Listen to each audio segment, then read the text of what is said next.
Hello নমস্কার, আজকে আপনাদের সামনে আমি নিয়ে এসেছি কীভাবে দুধ জাল করে উপরে সরটা রেখে মাখন বানানো যায়, এটা আমি আপনাদের দেখাবো। আমি দুধ জাল করে সরটা রেখেছিলাম, সরটা রেখে জমিয়ে এরকম হয়ে গেছে, দইয়ের মতন হয়ে গেছে। এইটারে আমি কিভাবে মাখন বের করা যায় এটা আপনাদের দেখাবো। এই যে আমি দইটা এই বোতলে ঢেলে নিয়েছি, এখন বোতলটাকে ঝাঁকাতে হবে। এই যে আমি গুলিয়ে নিয়েছি, এসে দেখেন বাটার হয়ে গেছে। এখন আমি এখান থেকে জল দিব। এই যে আমি জল দিচ্ছি। এখন অনেকক্ষণ ঝাঁকানো পরে একটা বাটিতে ঢেলে যান।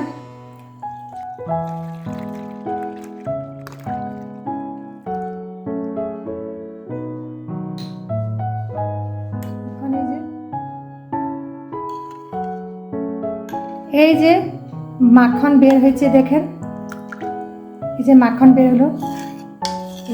এইটাকে জাল করার পরে ঘি হবে। আমরা যে কিনে খাই বাজার থেকে, ওইটা থেকে এটা অনেক ভালো। আমরা অল্প অল্প দুধ রেখে এর উপরে সরটা রেখেও আমরা ঘি বানানো যায় ঘরের মধ্যে।